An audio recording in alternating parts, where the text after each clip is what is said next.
Hello and welcome to Slapendipity, Hobos of Happy Slappy Town, episode 76.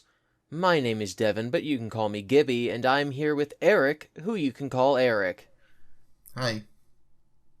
Eric, you had some apologies to give me in the form of a movie review? No. I saw some movies because I wanted to see some movies. Yeah, as an apology to me. You're like, Gibby, I'm gonna go watch a movie, and I'll tell you how it No. is, to make up No. for stealing your horse. I didn't steal any horses. I've filed my complaint with the horse chief of police. He's investigating it, so we'll see what comes of this in a few Well, weeks. this sounds pretty one-sided then. You're just bribing Until then, officials. until then, tell me what you did at the movies. I watched the new Superman and the new Fantastic Four. Wah. They were Mm-hmm. they were movies. I, to spill some of the cats out of the bag, I liked Superman better than Fantastic Four. And I figure we'll just talk about them one at a time, because cross talking about them would be weird. Yes, I also saw those two movies, separate to you, and you know what? I will hide my opinion from the audience. They'll figure it out as we go, which one I preferred. Okay. There'll be a little mystery, Spicy. a little tantalizing thing to make them keep going. Sure. Well, since I already threw my cats on the ground, Yep. I think Superman was a good fun movie. It was pretty. It's so many big spoilers for those movies if you haven't seen them, but it's been a minute, so you care or you don't. No offense. Major offense. If you haven't seen these movies in the Whoa, month that they've been out, but you care about the spoilers, that's on you. That's a you problem. whoa. I think Superman was good. I appreciate how it was and wasn't an origin story. Like, there was so little time to oh my gosh, it's Superman, who's that, blah blah blah. You get 5 minutes and it's just a very happy-go-lucky attitude on Superman, and kind of the whole movie of arguably Superman says it himself, where he's what if caring is punk rock? And that I think that's kind of just what the movie is about, that we should all be caring to each other and good people, and that's cool, and that's what we should do. And I agree, movie. All right, my turn. Okay. The movie is incredibly mid. The definition of mid. It is Whoa. such a bland mid Whoa. 2010s, late 2000s, mid 2010s superhero movie. I'm sorry. No, I'm not sorry, actually. People have been making fun of the ha-ha, in the superhero's first movie, they face a villain that has the same powers as them trope since Ant-Man. When Ant-Man came out in 2015, people were like, I thought we'd moved past this. Hulk fights Big Hulk, Iron Man fights Big Iron Man, Captain America fights Super Soldier. They're like, I cannot believe we really just had an Ant-Man movie in Phase 2 of Marvel where he just fights another Ant-Man. This sucks. This movie, it's been 10 years since Ant-Man. It's been almost 20 years since, the Fantastic Four movies and, the Batman Begins. And James Gunn is like, you know who Superman's going to fight in this movie? A literal clone of himself with the exact same powers. I cannot believe he actually did that. Actual clown show. Secondly, complete clown show. Secondly, I despise, genuinely going into this movie knowing it wasn't going to be an origin story, I was already like, well, they already messed it up. Let's see how they can fix it from here. Not having an origin story is the worst trend in modern superhero movies. I don't care that me as a viewer going into the movie, I know that Kal-El is a Kryptonian from Krypton, which blew up, and he's weak to kryptonite, and they launched him to Earth in a space pod, and he was raised by Kansas people, Martha and John Kent, and now he goes to Metropolis as a news reporter. It doesn't matter that I know those bullet point facts about the character.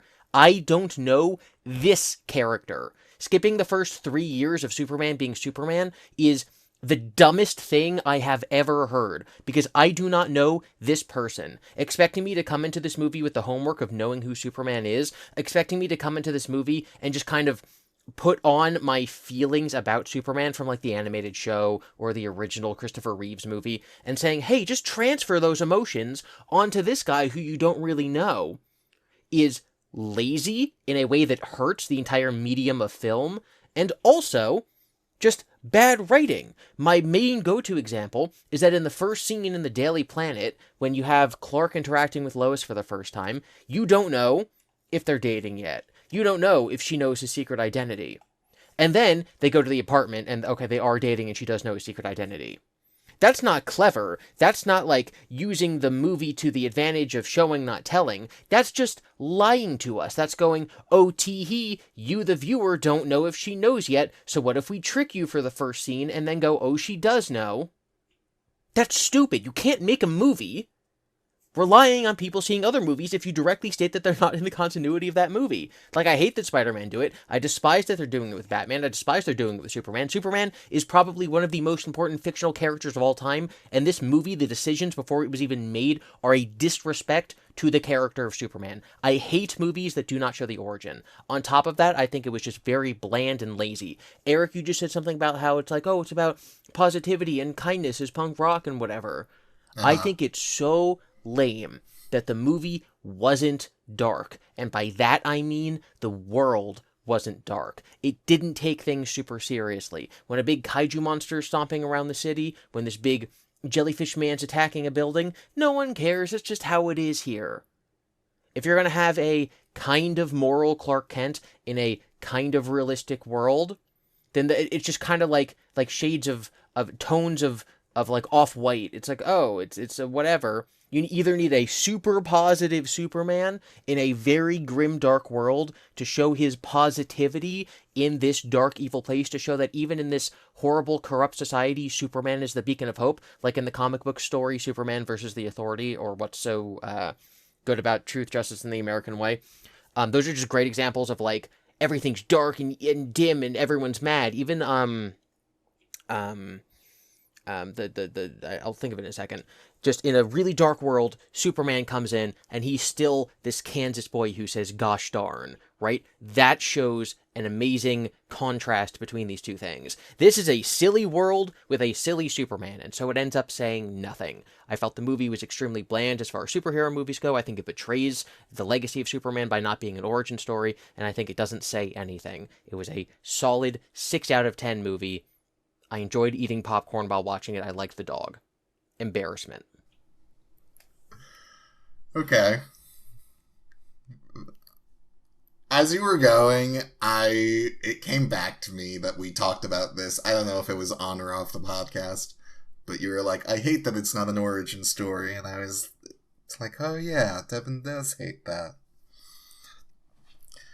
I think, regardless of continuity and so forth and so on, and I think you can give a certain pass to characters that are big enough where it's like, we know their deal. Yes, a new generation of people will be watching it and they'll be like, I don't get it. But if you really want the origin story, you can view other things. I don't think that's the worst sin to be committed. I think that's a sin against Superman. It's fine. I think like, him being, like, super, like, a ray of sunshine in a dark world or whatever is...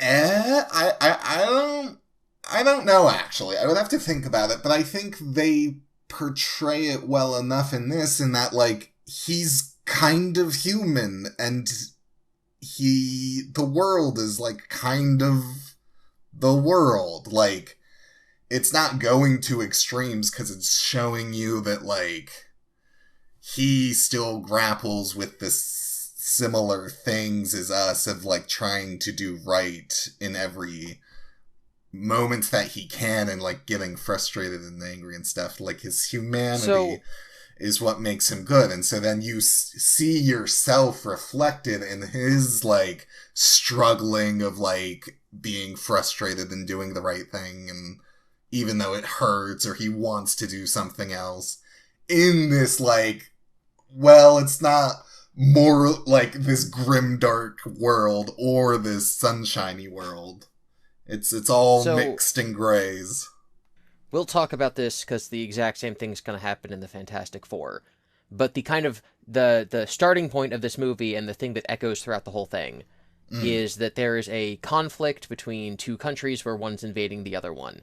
And Superman goes in and stops the war. And then Lois and like the American president and like the government are kind of like, Superman, you can't unilaterally make this. You're an American, so you going in and doing this is like an action that reflects on the country. We can't just have like the world existing at the whim of your morality, and you caused an international incident, and like it was bad. Like the ripple effects of what you did are going to be worse than the thing that you stopped. And, Superman gets frustrated, and he, the scene ends with him slamming his fist and being like, people were going to die, right? And so his justification is an anti-utilitarian, I don't know the word for it, but basically, I remember when we were talking about the trolley problem a couple weeks or months ago? Yes, and yes. I was like, I don't think I'm utilitarian. I think that I believe that you can't do something wrong to stop something big or wrong from happening, right? Like, I would not pull the lever on the trolley problem. Right. So Superman's moral was basically he would not pull the lever on the trolley problem. It was like the principle of not letting the war happen is more important than the possible after effects. It's kind of Captain America says something in the Avengers, right? Similar, where he's like, we'll stop him. And they're like, if he can't, he's like, well, then we'll do it the next time. And, the next time, Superman will stop the war from happening. And if that causes a problem down the line, he'll stop that too. And if that causes a problem down the line, he'll stop that too.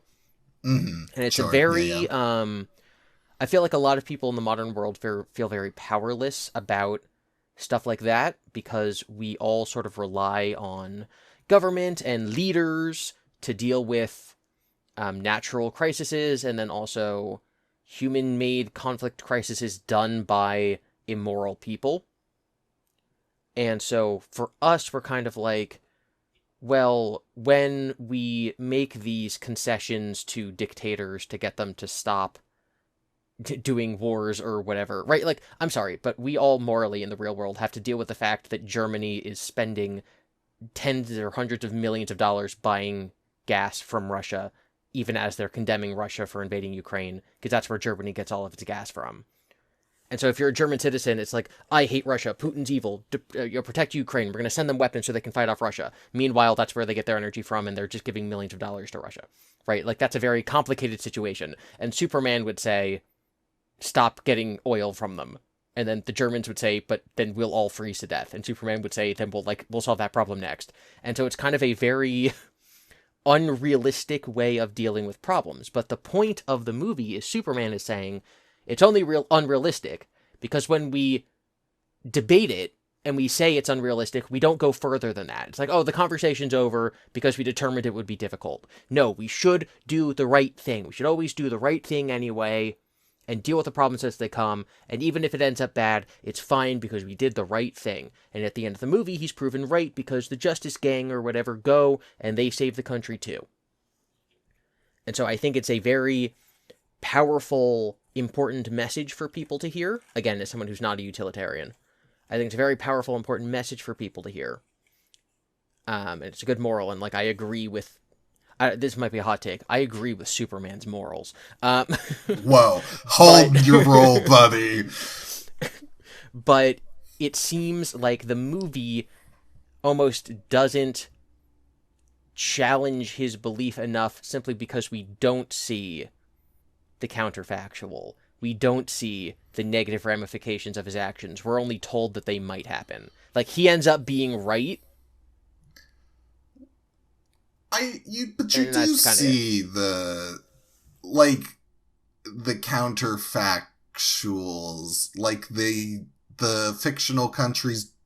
He like stops the war, and then there's like a I don't know, not a truce, but the war is stopped. They wait like a month, and then they go to reinvade, and then like Superman or the world is like, right, like we're gonna do the thing again and like prove him wrong. It's just that Superman called his friends. Yeah, the issue, just to remind people, because it's been a while since the movie came out, but when the war is on again, Superman physically cannot go and stop it because he's busy doing something else. Right. So the moral, the anti-Superman message is like, yeah, we can stop the war as long as we have a Superman, but we're not always going to have a Superman. And then the counter to that the movie gives is, well, that's why everyone has to step up. That's why Hawk Girl has to go in And Green and do it. Lantern and And Green Lantern and Mr. Mr. Terrific and Terrific. Metamorpho. And like again, I agree. It's about the fact that like everyone, it'll work if everyone does it. Um, Right.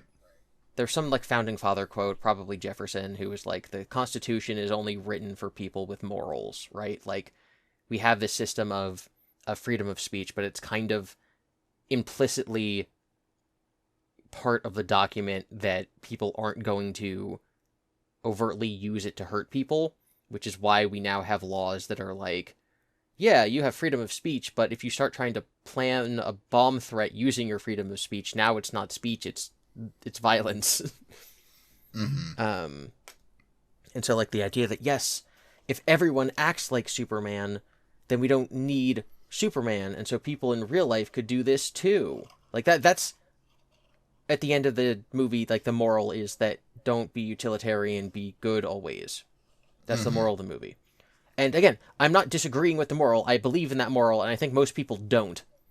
And so I think it's important that we Mm. have a big blockbuster movie that's kind of just like for giving you popcorn that like tells you that. What I'm disliking about the movie is how it portrays Superman, because I think that Superman should have faced a harder challenge and still overcome it. Like what? Do you have any examples, or just like that's the you just didn't see him Um, suffer enough? didn't see him suffer enough, but also again, like where the him like, oh no, he can't be in two places at once. Do you know what happens in the original movie? Lois Lane dies, and he rewinds time to undo it because he can do anything. And so in this, it's like, oh no, he has to stop the city from being unzipped and stop the war. Well, Mm-hmm. then he should have. Like I Superman should mean, have done it. so I think one of the interesting things about this take of Superman is he's kind of weak. Like, Yes. he's not all powerful. It kind of feels like the newer Batman with Robert Pattinson of like, you're like 3 years into their career and they're figuring out how to be superheroes, and they're not at their like prime or peak yet, and they don't know all the stuff they can do or the confidence and so forth and so on. Um, so there's that. I think I want to ask, how do you feel about the squirrel scene? I like it. I don't know why anyone cares. I've seen headlines about it. I'm like, you're stupid. Apparently, It's a it did whimsical not world. test well, and that People are dumb. is. And James Gunn's like, no, we have to have the squirrel in there, and they were like, okay. No, it was that the actor playing Superman advocated for them to put it back in.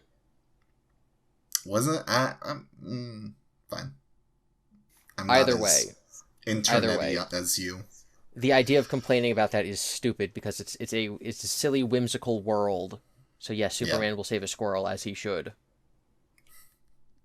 which is why I yeah. also think he should have stopped. Like Superman doing a Deus Ex Machina literally and stopping both problems from happening at the same time would have been Mm. like, well, that's cheap. That's just like kind of lame that he can just do anything. And I agree. I think making it a worse movie would have made it a better movie.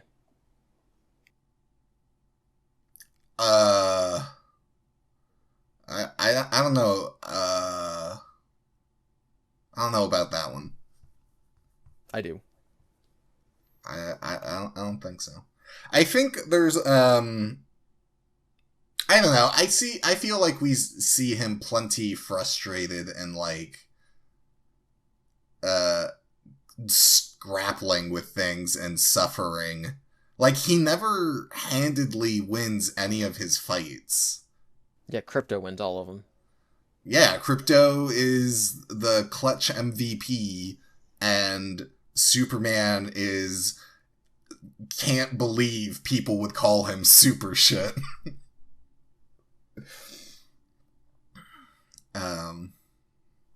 I did you enjoy Lex? Did you enjoy Nicholas Holt's performance? I think Nicholas Holt is overrated in general, but I think that he was a great Lex Luthor. I think that was one of the better parts of the movie. The acting was great for everyone. Yeah. Nathan Fillion is a great Guy Gardner. No problems with, like, the special effects all looked good. It wasn't like, oh, rush CGI. No, it was all good. I liked the flying. I liked the fights. I liked the acting. Nothing wrong on those levels. I just think that those were up to par with what a superhero movie is. I just didn't like the plot, and I think that it isn't a good Superman story. Sure. I mean, this being the first Superman movie I've ever seen, I think it was a good Superman movie. But, you know. And that's why we shouldn't listen to Eric. Next movie. Whoa! So the Fantastic Four's First Steps also came out. Oh my gosh, it's called First Steps. Because they have a child? There's a baby. And also it's their first movie? Oh, I thought it was just their first movie. I didn't even... The baby. So big spoilers for this movie as well. And to give a brief recap, because it's been a minute, You saw it 2 days ago. Similarly to Superman, like, the Fantastic Four have been the Fantastic Four for 4 years. They've been helping the world. It's in an alternate Earth setting. So it's like future's aesthetic future, like retro future. And they're like, wow, everything's going great. And then Sue is pregnant. Hooray. And then the Silver Surfer comes along and is like, your planet's gonna die soon. Say goodbye to those you love. And the Fantastic Four are like, not if we can help it. And then they try to help it. And then they fail. And then Galactus shows up and they gotta beat him. And that's the movie in such broad detail. With no detail. What did you think of it? I thought it was worse than Superman. As I stated earlier, if I were to, give Superman a rating, I would say it's like a 3.5 out of 5, like a 6.5, maybe a 7. I think Fantastic Four is like a 5. Like, I did not actively, not enjoy it. But I would... It is going to leave my brain so quickly.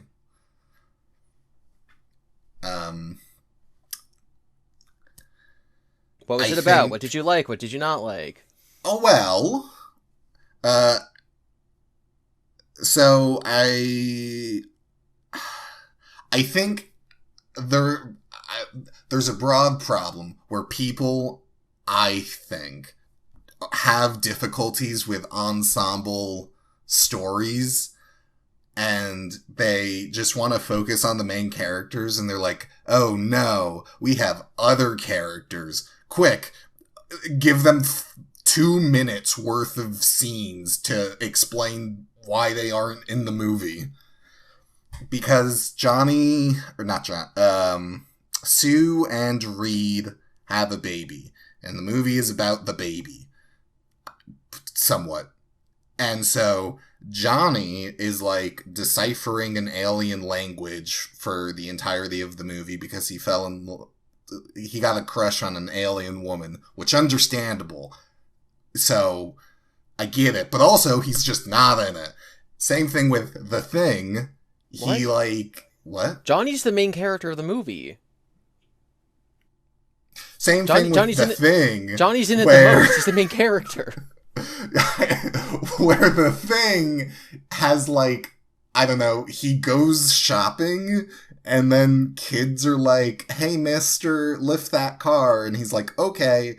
And then the woman comes out, and he's like, wow, that was pretty sexy of you. And he's like, thank you. And then that's it. And then when the world is ending, he's like, I'm gonna go talk to this girl I didn't talk to before because I was shy. And he's like, hello, woman. And she's like, hello, The Thing. And that's it.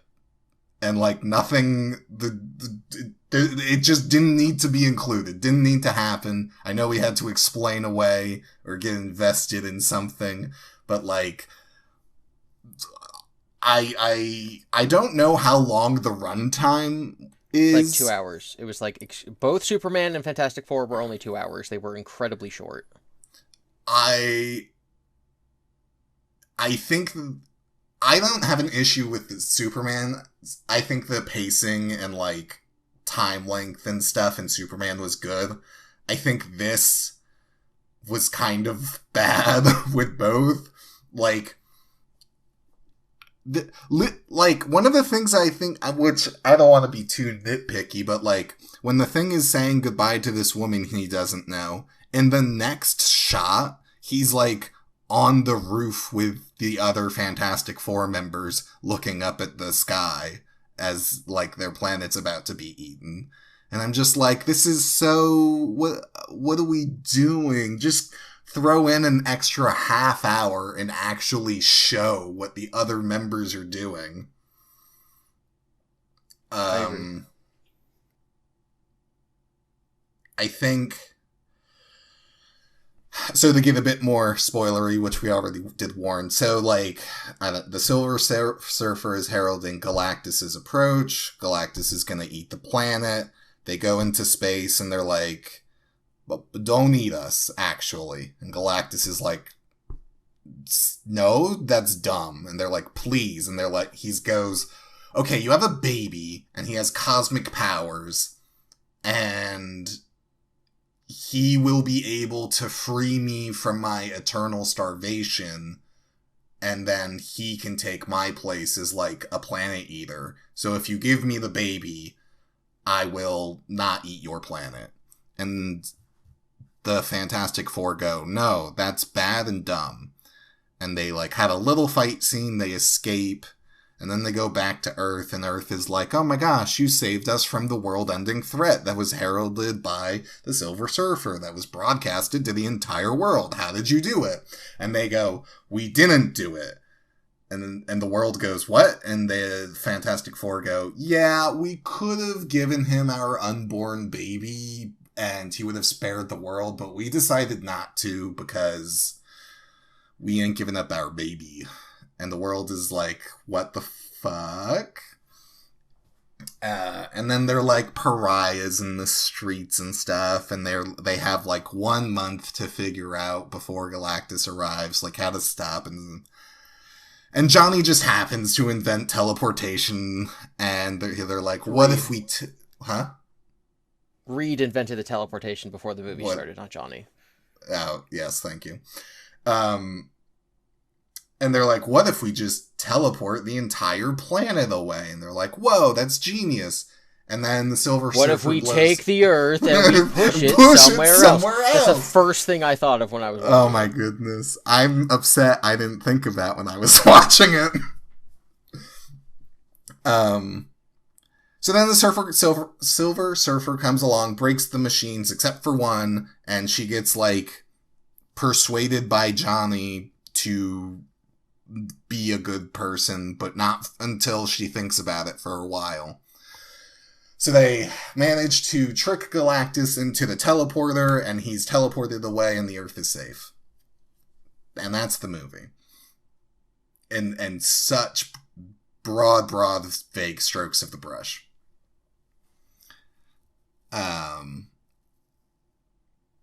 And I think they looked... I think the plot is fine, whatever. We're in superhero land. I don't care for the character. To me, and I know they're based off comic books and whatever, and like to portray a character, you have to be the character or whatever. But to me, it was like, oh, they just looked at the first Fantastic Four movies and copied their homework and changed it a little bit in terms of like relationships and like whatever. Which maybe they're based on the comics. They're both I based on know, the same source like, material. Johnny and Ben have a rivalry, but they're friendly. But yes, I don't know. Characters. It was just so. It felt so similar, which maybe I am not as comic knowledgeable as I thought I was, and I've been a fake nerd all along. I do think Reed is like his own thing, not copied homework. He's like a worrywart and anxious turned up to 11. And I feel like they didn't know what to do with Sue. What are you talking about? She does the most out of anyone in the movie. She's what movie did you watch? She does everything. She makes every proactive decision in the entire movie was made by Sue. She's the one who's like, but what if but the world's angry at us, and she's the one who goes out with the baby and is like, look, world, I have a baby and you have babies. When Galactus is like gonna win, she's like, no, I'm gonna lift this car off my child, but I'm a superhero, so I'm gonna lift Galactus off my planet. She literally makes every proactive decision the entire team does that ends up, like, working. I guess Johnny does one thing. Johnny's the main character. Johnny's the main character, and Sue is, like, the plot driver.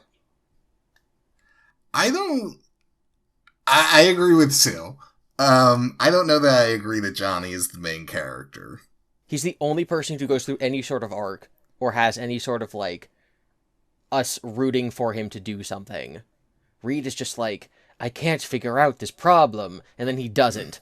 And Sue is like, I love my child, and then she does. And the Thing does absolutely nothing. But Johnny is like, I can't figure out this problem, and then he does. He's the only one who goes from can't to can. Okay, in that sense I agree with you, but based off of screen time, I don't. I think they gave Johnny like 10 minutes, if that. And Reed and Sue had half an hour of my baby. And this also might be me because I don't care about babies to an extent. I don't want my own kids or anything. So just being like, oh no, my baby. And I think it was a little funny because I watched Superman and then this back to back. Oof. So I was like, just give them the baby. Give Galactus the baby, call it a day. How can you say that you liked Superman, and then, as I said earlier, it's the exact moral. It's the exact same moral. And then I was like, wait a minute, I just watched Superman. The whole point is to not do these things. So, like, I get it. Listen, I would have been with the people, like, what do you mean you didn't give up your baby? And I would have come around. Would you have? I don't think, I don't even know if I would have. So here's the thing. Let's talk about the moral of the movie. So it tries to have the exact same issue that Superman does, which is, do you do a bad thing to stop a bigger bad thing? Do they give up their child to save the entire world? And the movie has the same steadfast resolve and principle as Superman, which is no. It's also the same as in the Avengers, where Cap is like, don't trade lies. I would say only Sue has that. Everyone, even, no, okay, no. Yeah, so that's the Fantastic Four's, that's their moral view. And they even talk about, like, I think I talked about this on the podcast, where I'm like, villains will sacrifice other people for their goals, and heroes will sacrifice themselves. Johnny was like, he goes to sacrifice himself at the end, and that would have been fine because he's choosing to do it. You can sacrifice yourself, but you can't sacrifice someone else. That's what the movie's saying. Right. This doesn't work for two reasons. Okay. Despite the fact that, again, I agree with that principle, not a utilitarian. This doesn't work for two reasons. Reason number one, just on a movie level, the fact that they got the entire world to agree with them giving one speech is insane. Like, I'm It's a sorry. movie. I'm sorry. What? We're in superhero land. Sue's really good at giving God. speeches, whatever. My God. I thought that was ridiculous, but, like, okay, they wrote themselves into a Baby, corner. Also, the I thought it planet was very... is a family. I thought it was contrived that the rest of the world even learned about it. Like, they step off the spaceship and give a press conference, and Reed is just so tired and exhausted. They're like, how'd you stop Galactus? And he's like, we didn't, because he wanted our son. Like, why would you say that? He's like, the price was too high, they wanted our child. Why would you tell them?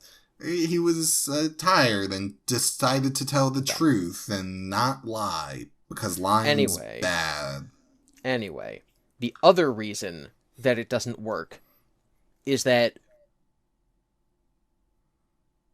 based on the premise the movie gives us, the choice is not give the baby and save the world. The choice is either Galactus takes the child to, like, raise. He's not going to kill the child, right? Mm-hmm. It's going to be like the next Galactus. Just either Galactus takes the child, or Galactus destroys the planet, including the child. Okay. So that's no longer the same equation. It's not the needs of the many outweigh the needs of the few. It's, does one person die, or does everyone, including that one person, die? It would be like if the trolley problem, it's like, okay, you can kill 5 people, or you can kill one of those 5 people. It's like, well, hold on. Hold on. That's no longer like a moral conundrum. That's just the same, like, yeah. Yes, obviously, they should have given up the child, because the child would have died if they didn't. Now then, the moral of the movie is that they succeed in saving everyone because they pull some stuff out of their butt. Yes. Which is fine. And again, I agree. Superhero-ness. I just don't... I think it's ridiculous that the rest of the world would go along with their plan. That would never happen. You know, when you have 4 demigod-like beings... Oh yeah, Mr. Stretchy Man, he's a demigod. He can stretch his arms, kinda. He can stretch it, you know, quite a bit. I mean, there's a man that can turn himself on fire. That's pretty... What am I going to do against that? I'm going to shoot him? Yeah, okay. And another man is made out of rocks. Come on, what am I going to do? Punch him? Yeah, okay. I told my brother about these movies, and I told him about Fantastic Four, and, you know, like the deal Galactus was going to make, right? And he was like, see, this is why I don't like superhero movies, because why doesn't anyone talk to each other? You know? They could have given him the baby to remove the hunger, and then, like, you know, negotiate a little. And I was like, yeah, I guess so. Oh, by the way, he wanted him to be, like, the future Galactus or something, and he's like, well, lame. Yep. I'm gonna go on my rant. Oh, go on a rant. Okay, so this movie was worse than Superman. I'm less angry at it. I just think it was bad. If Superman was a 6 out of 10, this is a 4 or a 5. It fails in its premise. It also is not an origin story, which automatically makes it bad. Like, I'm sorry, that's just a rule. But more importantly to that is that we don't see the things that I think the people who liked the idea or the trailers for this movie wanted us to see. Everyone's like, we're finally going to see Marvel's first family. We're finally going to see a good movie where these people are like real people and they act the way they do in the comics. And then I've been watching reviews where people are like, we finally got a good Fantastic Four movie.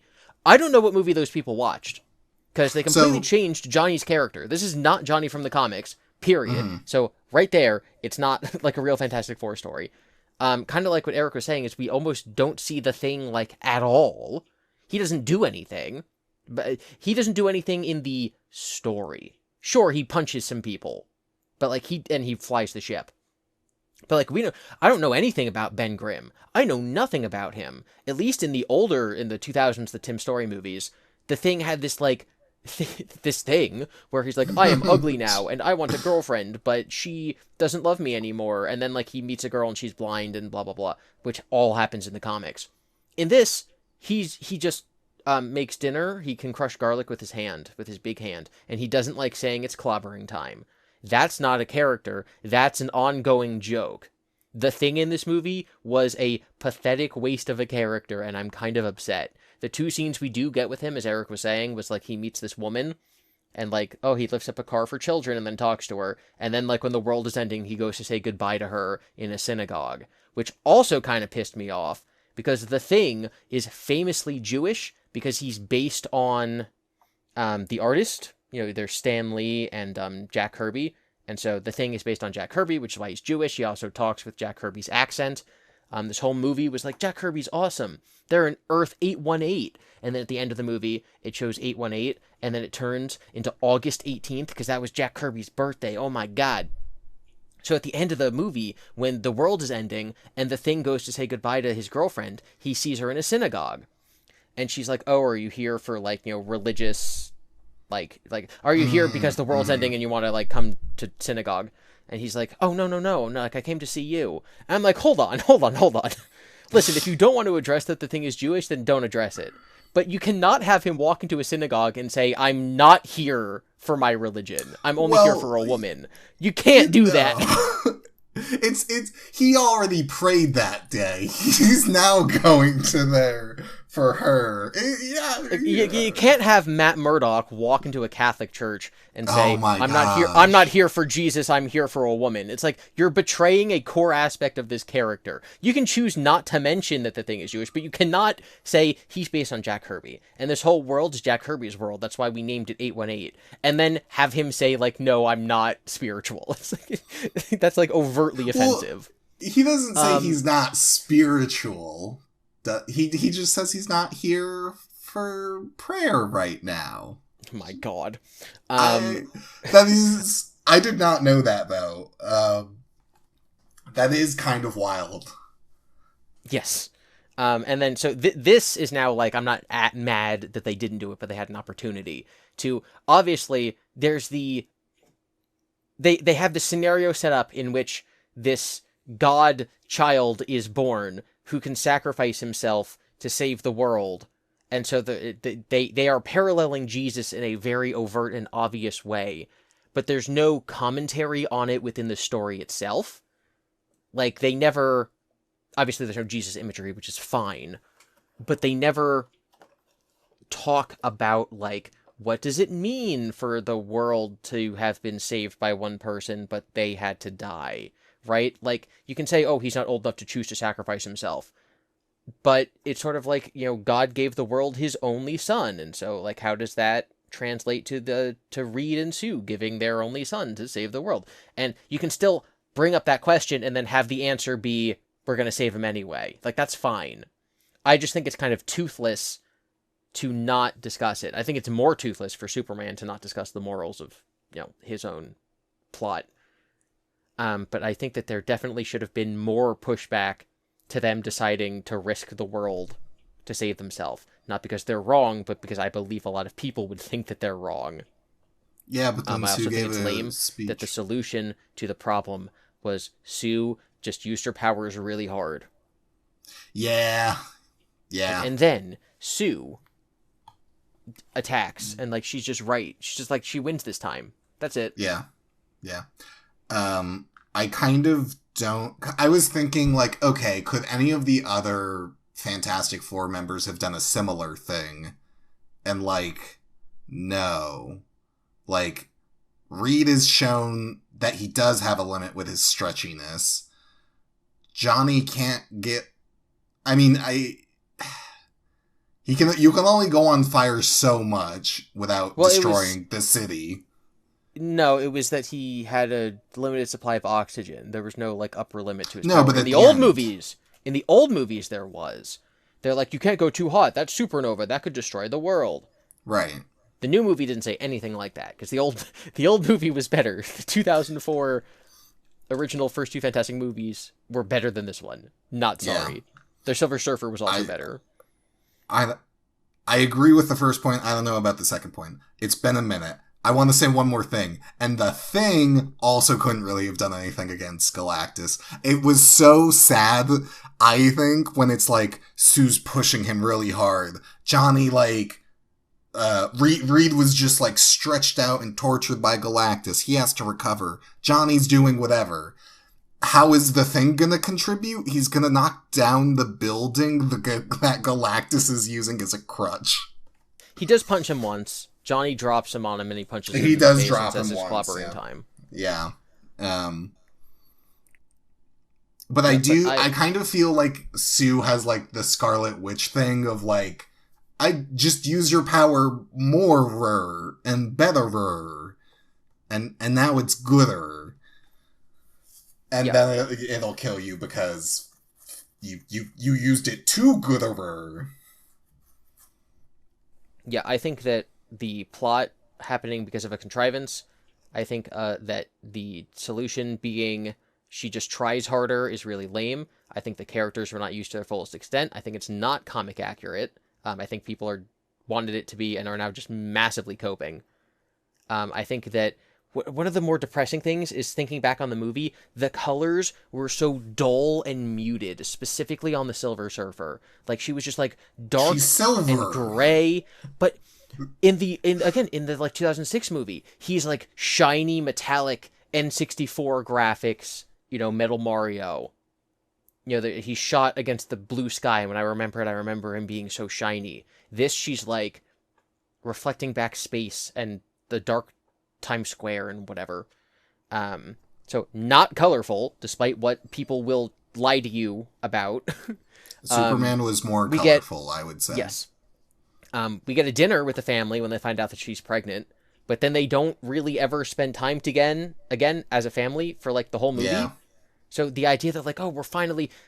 The movie has 2 fight scenes in the entire thing. One of them is them in the ship, Johnny trying to shoot the Silver Surfer while Sue's giving birth. And then there's the final battle. Oh, it's not about fighting, it's about, like, the family, because the Fantastic Four aren't superheroes who punch people, they're explorers who solve problems. They don't do that either. Well, they go into space and they find a problem and There's nothing in the movie, and they don't talk with one another, and they don't grow their bond.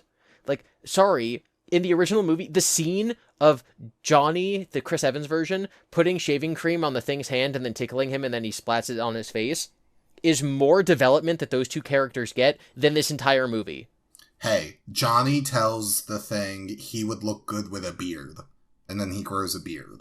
Yeah. Okay? Wow. Maybe step off.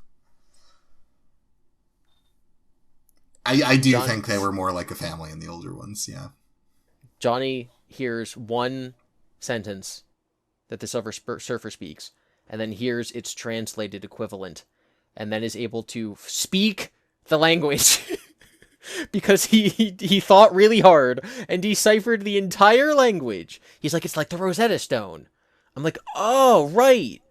Except that doesn't make any sense. It's so stupid. He's a scientist too. He's good at the thinking. He got 2 sentences, one in each language. It's all he needs.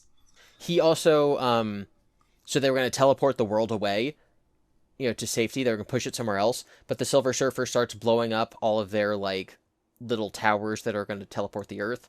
And they're like, oh no, she's going to destroy the one right outside our door. And Johnny's like, I know how to stop her. And he flies through the city and meets her in Times Square. And then all the TVs start playing the messages from her home planet.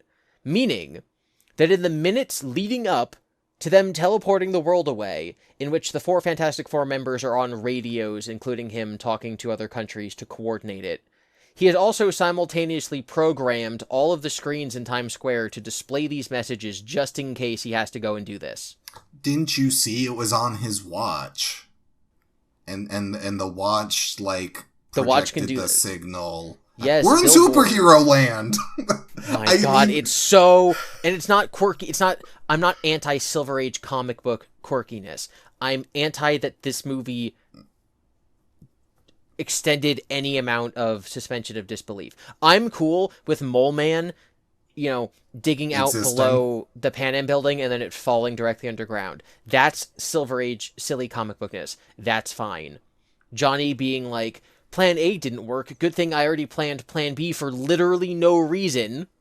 Is just like you needed another draft of the script. It's bad. No, he knew he was gonna talk to his alien crush, and he was like, I'm gonna figure out a romantic gesture that may also save the world. Is the surfboard a part of her body? I'm gonna make that joke 7 times. Oh, that's the only joke in the movie. And I'm not saying I wanted it to have like Marvel humor, but the only joke in the entire movie is the surfboard part of her? And then at the end of the movie, he's like, oh, the surfboard wasn't part of her. Don't forget in the middle when she falls off her board, and he's like, oh, the board isn't part of her. Yeah, it's not. Wow. Good joke. There's another movie. There's another joke where they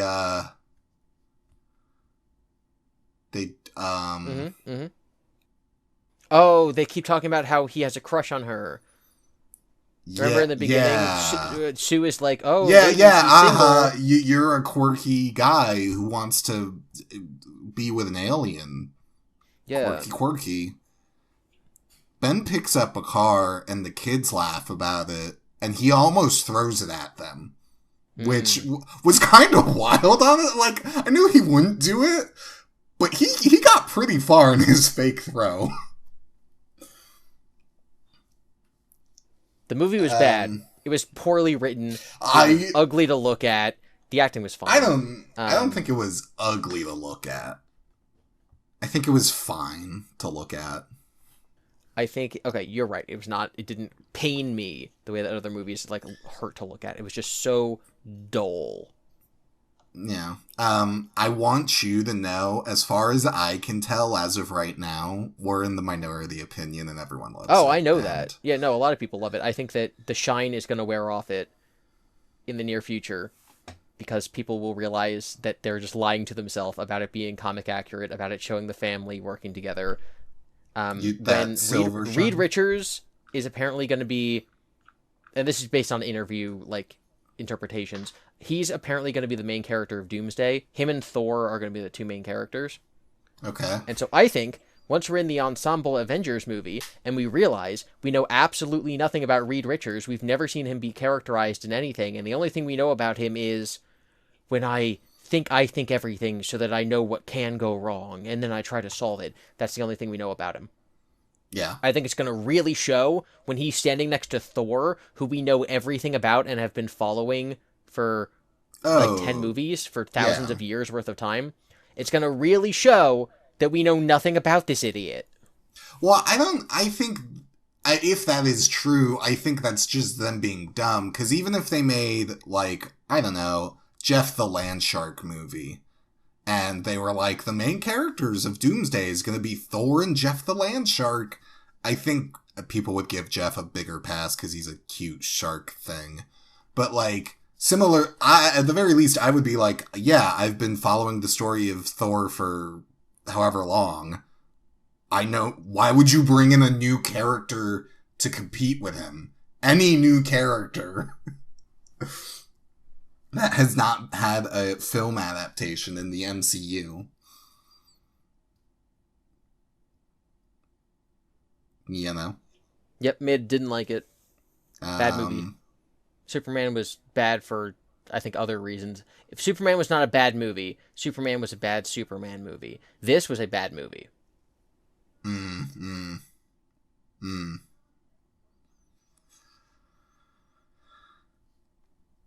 Bye. Goodbye, everybody. Send us hate in the comments. Tell us how wrong we are below. I won't read them. I might.